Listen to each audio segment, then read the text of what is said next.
वजीर-ए-आजम Narendra Modi howdy Modi programme के बाद New York में हैं, जहां वो आज क्लाइमेट एक्शन समिट में हिस्सा लेंगे। खिताब करने वालों की फहरिस्त में पीएम मोदी का नंबर 3 है। आपको बता दें, इजलास में 63 ममालिक के नुमाइंदगान मदऊ किए गए हैं। अक़वाम मुत्तहिदा की आला सतही मीटिंग यूनिवर्सल हेल्थ कवरेज के मौजू पर है, जिसमें दहशतगर्दी और शिद्दत पसंदी के ताल्लुक से बातचीत होगी।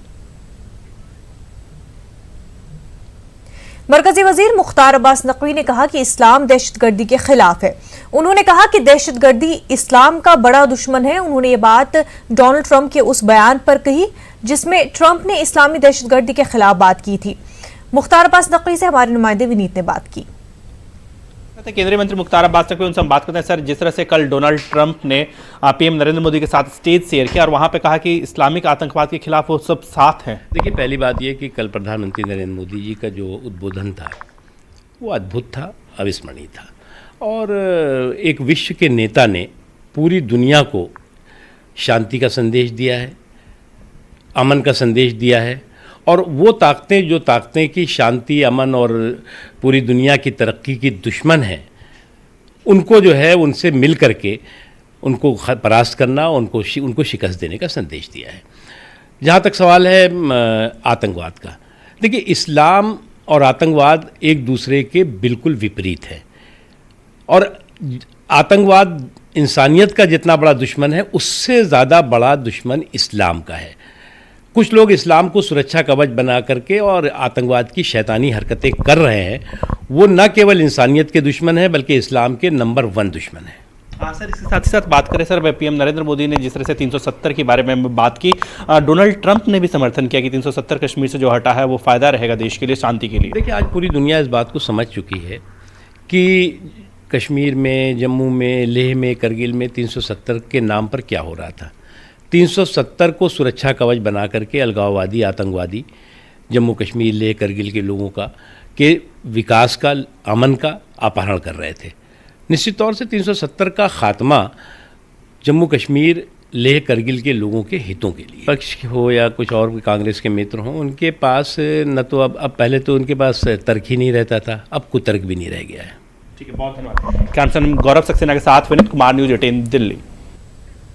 फौज के सरबराह बिपिन रावत ने इस्लाम के ताल्लुक से बड़ा बयान दिया। उन्होंने कहा कि इस्लाम बुरा मजहब नहीं है, बल्कि इस्लाम के पैगाम को सही तरीके से आम नहीं किया जा रहा है।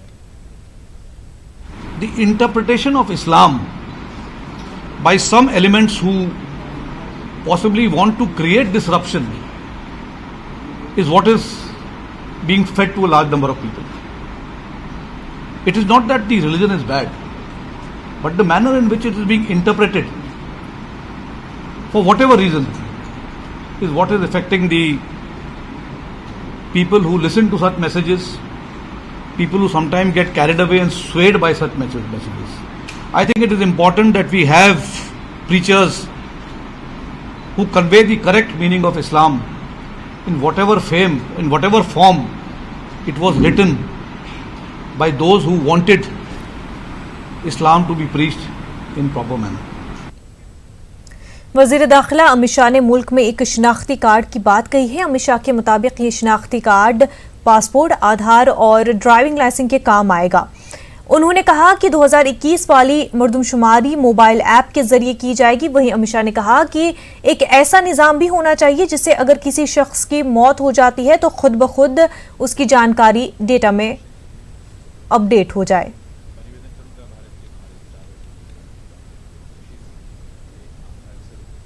ये जनगणना अगर ढंग से हो जाए, इसका डिजिटल फॉर्मेट हम ढंग से बना दे और कुछ सॉफ्टवेयरों की निर्मित कर दे, तो एक ही कार्ड में सबके सब कार्ड आ सकते हैं, जिसमें आपका बैंक का कार्ड भी हो सकता है, जिसमें आपका आधार कार्ड भी हो सकता है, जिसमें आपका मतदाता परिचय का कार्ड भी हो सकता है, जिसके अंदर आपका पासपोर्ट भी हो सकता है। ये सारी चीजों को एक ही जगह पे लाने के लिए ये डिजिटल जनगणना आने वाले दिनों में बेस बनने वाली है। अभी सरकार ने ऐसी कोई योजना बनाई नहीं है, मगर पोटेंशियल क्या पड़ा है मैं आपके सामने इसलिए रखना चाहता हूं कि डिजिटल जनगणना को सफल बनाना आपका काम है। डिजिटल जनगणना को सफल बनाने के लिए जनता को जागरूक करना आपका काम है, हमारा काम है, हम सबका संयुक्त काम है और इसको अच्छे से करना चाहिए। देश को बहुत बड़े खर्च से हम बाहर निकाल पाएंगे, बहुत बड़े डुप्लीकेटिंग वर्ग से देश बाहर निकल पाएगा। कांग्रेस की अबूरी सदर सोनिया गांधी और साबिक वज़ीर-ए-आज़म मनमोहन सिंह पी चिदम्बरम से मुलाकात के लिए तिहाड़ जेल पहुंचे। इस दौरान उनके साथ चिदम्बरम के बेटे कार्ति चिदम्बरम भी मौजूद थे। कार्ति चिदम्बरम के मुताबिक आधे घंटे तक चली मीटिंग के दौरान चिदम्बरम से सियासी सूरत-ए-हाल पर बातचीत हुई, खासतौर पर आने वाले असेंबली इंतखाबात, कश्मीर मसला और माशी सूरत-ए-हाल पर तबादला ख्याल हुआ। आपको बता दें कि जेल में पी चिदम्बरम की सेहत दिन ब दिन खराब हो रही है। कपिल सिब्बल ने कोर्ट में वक्तन फवक्तन मेडिकल सर्विस और सप्लीमेंट्री डाइट देने की मांग की है। तिहाड़ में मिली जानकारी के मुताबिक जेल में बंद पी चिदम्बरम की पीठ और पेट में काफी दर्द रहने लगा है। देश के पूर्व प्रधानमंत्री मनमोहन सिंह और सोनिया गांधी आज पी चिदम्बरम से मुलाकात करने के लिए तिहाड़ जेल आए थे। तकरीबन 9:10 पे वो लोग यहाँ पहुँचे। तो उसके बाद अंदर जाने के बाद तमाम औपचारिकताओं को पूरा करने के बाद तकरीबन 20 से 25 मिनट तक पी चिदम्बरम के साथ मुलाकात हुई और जिसमें कि कई मसलों पे बातचीत हुई, जिसमें कि अगर कार्ति चिदम्बरम की अगर माने तो कार्ति चिदम्बरम के मुताबिक देश की आर्थिक स्थिति के पर चर्चा हुई। अभी जो मौजूदा हालत है बाकायदा देश की और खासकर आर्थिक स्थितियों पर जिस तरह से कई बड़े फैसले लिए गए केंद्र सरकार के द्वारा, बाकायदा उन मसलों पर किस तरह से कांग्रेस को आगे बढ़ना है, किस तरह से उस मामलों पर चर्चा करनी है, बाकायदा उन मसलों पर भी बाकायदा चर्चा हुई। और इसके साथ ही एक तरह से साफ तौर पर सोनिया गांधी और मनमोहन सिंह के द्वारा एक संदेश दिया गया पी चिदम्बरम को कि आपके साथ हम लोग और हमारी पार्टी आपके साथ हैं। एक तरह से कहा जा सकता है कि कार्ति का ये आरोप था कि उनको एक राजनीतिक साजिश के तहत उनको और उनके परिजनों को बाकायदा एक शिकार बनाया जा रहा है और इसी मामले की गंभीरता को देखते हुए सोनिया गांधी और मनमोहन सिंह आज पी चिदम्बरम से मुलाकात करने के लिए तिहाड़ जेल पहुंचे थे। वीडियो जर्नलिस्ट दीपक विस्ट के साथ Shankar Anand, news 18, Tihar jail, Delhi. Congress leader Ashwini Kumar का कहना है कि पीएम का दौरा कामयाब होना इस बात पर मुनहसर होगा कि ट्रंप दहशतगर्दी के खिलाफ हिंदुस्तान का साथ देने के अपने वादे पर कितना कायम रहते हैं। अश्विनी कुमार से बात की हमारी नुमाइंदा रंजीता ने। वे हाउडी मोदी का जश्न पूरा देश मना रहा है। इस पूरे मामले पर बात करने के लिए हमारे साथ पूर्व केंद्रीय मंत्री अश्विनी कुमार है। सर, एक बड़ा प्लेटफॉर्म भारत को मिला जिस तरह से कल पीएम मोदी और ट्रंप अपनी बात वहां रख रहे थे। बड़ी भीड़ थी, बड़ा जलसा था, लेकिन सवाल जो है वो विपक्षी अब ये उठा रहे हैं कि किस तरह से इसे मैनेज किया गया और इसे भी एक प्रचार का मंच बना दिया पीएम मोदी ने। इस पूरे को आप किस तरह से देखते हैं, इस इवेंट को? देखिए, इस सारे इवेंट के दो पहलू हैं। एक पहलू ये है कि बड़ी मात्रा में प्रवासी भारतीयों ने शिद्दत की, अच्छी बात है। प्रधानमंत्री जब बाहर देश के जाते हैं तो पूरे देश की नुमाइंदगी करते हैं, पर इसमें कोई दो राय नहीं है कि प्रधानमंत्री क्योंकि एक पॉपुलर और पॉपुलिस्ट लीडर हैं, वो हर मंच पर अपनी बात कुछ इस तरह से रखते हैं जिसका उनको लाभ अपने देश में हो। और ये मैं समझता हूँ कि डेमोक्रेसी में आम बात है, कोई नई बात नहीं है।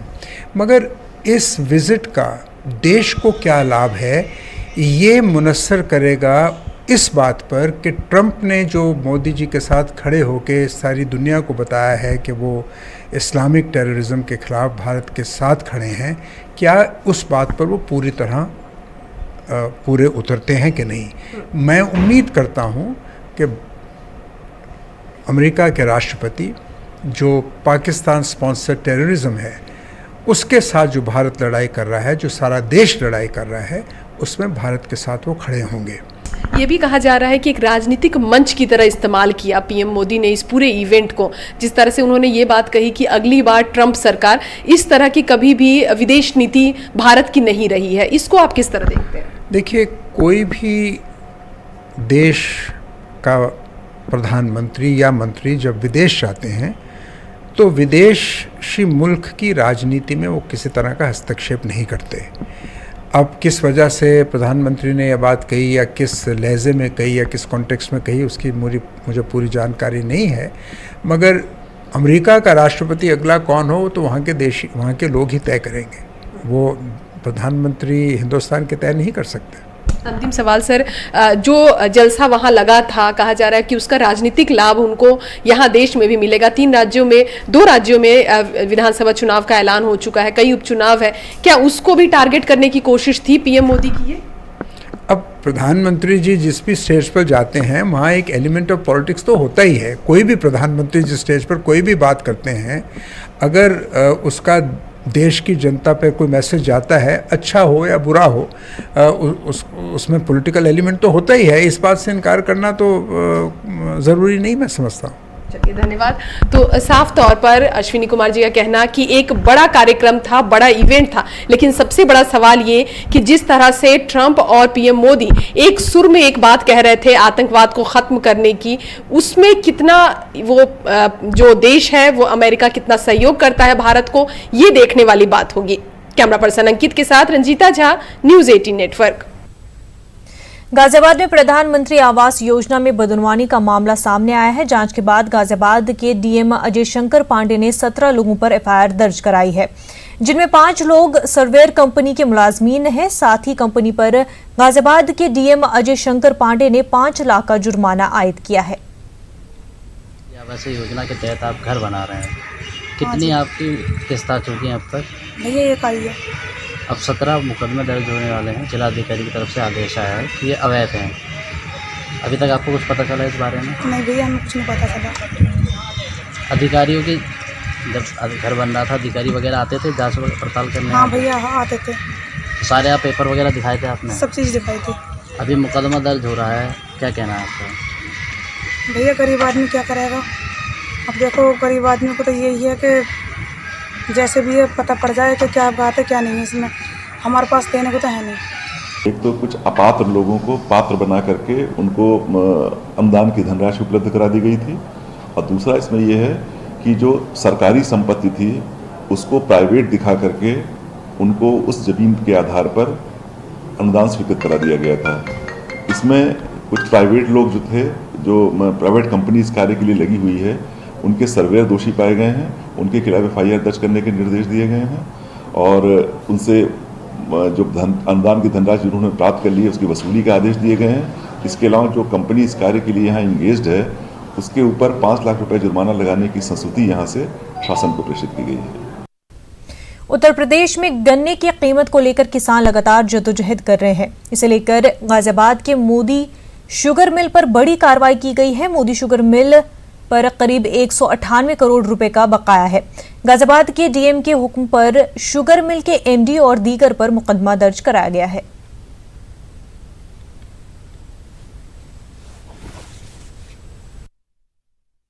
जैसा बता रहे हैं कि लंबा भुगतान उनके पास लंबित है और उन्होंने कोई गंभीर प्रयास इस भुगतान के लिए नहीं किया। उनको बहुत अवसर दिया गया और अंततः ये शासन स्तर पर निर्णय लिया गया कि इनके विरुद्ध एफआईआर भी दर्ज कराई जाए और इनके खिलाफ रिकवरी प्रमाण पत्र भी जारी किया जाए। तो आरसी भी इनके खिलाफ जारी की गई है, एफआईआर भी दर्ज कराई गई है, और इस बार कोशिश ये की जाएगी और जब रिकवरी ये आरसी के बाद अगर धनराशि का भुगतान नहीं करते हैं तो इनके जो आवास हैं जहाँ ये रहते हैं उसके कुर्की की कार्रवाई की जाएगी। इसका विधिक परीक्षण कराया जाएगा। मध्य प्रदेश में हनी ट्रैप मामले में रोज नए इंकिशाफात हो रहे हैं और अब इस मामले के तार महाराष्ट्र से भी जुड़े नजर आ रहे हैं। देखिए रिपोर्ट।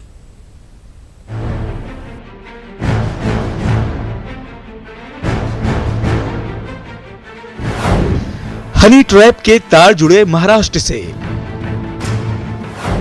दिग्विजय सिंह का बीजेपी पर इल्जाम। महाराष्ट्र के एक वजीर पर लगाया इल्जाम।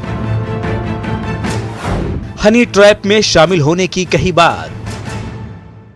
जी हां, हनी ट्रैप मामले में नए इंकशाफात हो रहे हैं। अब इस मामले के तार महाराष्ट्र से भी जुड़ गए हैं। साबिक वजीर आला दिग्विजय सिंह ने इस मामले में बीजेपी लीडरों पर जमकर हमला बोला।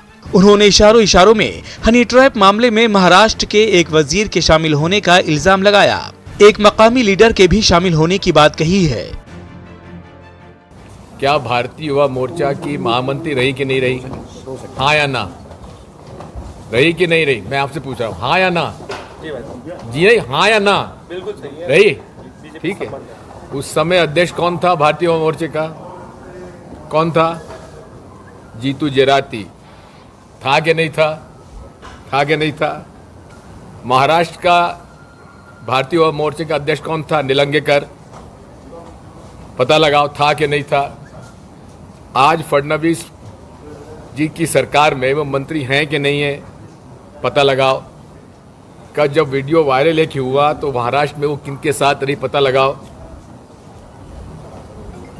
मेरे पास कोई पुलिस रिकॉर्ड नहीं है, मैं तो आपसे कह रहा हूं पता लगाओ। वहीं दिग्विजय के इस इल्जाम पर बीजेपी ने पलटवार किया है। जीतू चिराती ने हनी ट्रैप मामले में महाराष्ट्र के एक वजीर के शामिल होने के इल्जाम को सिरे से खारिज कर दिया और कहा कि दिग्विजय सिंह बेबुनियाद इल्जाम लगा रहे हैं। हाँ, उनकी जानकारी में नहीं है। अच्छा, दूसरा उन्होंने ये कहा कि वो थी कि नहीं थी, तो वो नहीं थी। और दूसरा उन्होंने कहा कि जीतू चिराती उस समय अध्यक्ष थे। हाँ बिल्कुल, मैं अध्यक्ष था उस समय, ये सीधी बात है। दूसरा मेरा ये कहना है कि दिग्विजय सिंह जी का मैंने भी वीडियो देखा, उनको सुना, वो इस प्रदेश के मुख्यमंत्री है और ये पूरा का पूरा मामला जो है भयानक आपराधिक मामला है। बहरहाल इस मामले में जहां एक तरफ लीडरों की बयानबाजी जारी है, वहीं इंदौर पुलिस जांच में जुटी हुई है। हनी ट्रैप में शामिल खवातीन से बरामद हुए मोबाइल के कॉल डिटेल भी देखे जा रहे हैं। पुलिस करीब 200 मोबाइल नंबरों की पहचान कर उनकी जांच कर रही है और इन नंबरों की जानकारी निकाली जा रही है। इंदौर से न्यूज़ 18 के लिए अरुण त्रिवेदी की रिपोर्ट। हनी ट्रैप मामले में शिवराज सिंह चौहान ने दिग्विजय सिंह के बयान पर पलटवार किया है। शिवराज सिंह चौहान ने कहा कि दिग्विजय सिंह सियासत के जोकर हैं और खबरों में बने रहने के लिए इस तरह के बयान देते हैं। कोई सवाल ही पैदा नहीं होता। दिग्विजय सिंह मध्य प्रदेश की राजनीति के जोकर हैं और कुछ भी ऐसा आरोप जिससे उनका नाम लाइमलाइट में रहे, जनता के बीच बचा नहीं, वो लगाते रहते हैं। ना हम हनी जानते हैं, ना हम ट्रैप जानते हैं। ये कानून अपना काम करे। मध्य प्रदेश में बारिश से लोगों को थोड़ी राहत जरूर मिली है, लेकिन बारिश पर सियासत ने रियासत में सियासी माहौल गर्म कर दिया है। देखिए रिपोर्ट। सैलाब पर सियासत। कांग्रेस और बीजेपी आमने सामने। सैलाब मुतासिरा लोगों की भी सुने सरकार। कांग्रेस ने बीजेपी पर नाटक करने का लगाया इल्जाम। जी हां, रियासत के लोगों को बारिश से कुछ राहत मिली है। सैलाब मुतासिरा इलाकों से पानी उतरने लगा है, लेकिन अब इसी सैलाब और बारिश को लेकर सियासत तेज हो गई है। साबिक वज़ीर आला शिवराज सिंह चौहान ने मंदसौर में सैलाब मुतासिरा लोगों को मदद देने की मांग को लेकर 2 दिनों तक धरना दिया। ये जनता की अदालत कोई नाटक नौटंकी नहीं है। मैं मुख्यमंत्री जी से निवेदन करना चाहता हूं कि उनके मंत्रियों को बयानबाजी से रोकें। जनता के हर आंदोलन को नाटक और नौटंकी कहना ये जनता का अपमान है। बरसात में गिरते पानी के बीच लगातार देर रात तक और सवेरे से ये जनता की अदालत चल रही है। हम नाटक करने नहीं आए। वहीं सैलाब मुतासिरा इलाकों का दौरा करने पहुंचे वजीर जीतू पटवारी ने कहा है कि शिवराज सिंह इस तरह के नाटक बंद करें और पहले मरकज से मध्य प्रदेश को 10,000 करोड़ रुपए दिलवाएं। शिवराज सिंह चौहान इस प्रदेश के मुख्यमंत्री रहे 13 साल। उनकी गंभीरता और उनके पद की एक गरिमा है। वो जिस तरीके से नौटंकी करते हैं ये शोभा नहीं देता इस पद को। और सवाल इस बात का कितना है, किसान के हित की बात करना, इसका तरीका विरोध का ही क्यों? शिवराज सिंह जी, अगर इतने ही आप चिंतित हैं और होना चाहिए, आप इस प्रदेश के हो, तो आप मोदी जी से कहो 10,000 करोड़ रुपए हमारा नहीं दिया है, क्यों नहीं दे रहे भाई? क्या कारण है? बारिश और सैलाब की वजह से फसलों को काफी नुकसान पहुंचा है, जिसकी वजह से किसान परेशान हैं और सरकार से मुआवजे की मांग कर रहे हैं। मूंग उड़द का भी भारी नुकसान है। बरसात से मूंग उड़द पूरा खराब हो गए, फड़ी तैयार हो गई थी पक्के, वो सब में पानी भर गया। 1000 रुपए का मूंग उड़द खराब हो गया। अब क्या हालात हैं? अब क्या हालात है, पूरी बदबू आ रही है इस पूरी फसल में। और क्या हालात है, सरकार का कोई ध्यान नहीं है, कोई जायजा नहीं लिया। वहीं वजीर लाखन सिंह ने खराब फसलों का फाइनल सर्वे कराकर किसानों को मुआवजा देने की बात कही है।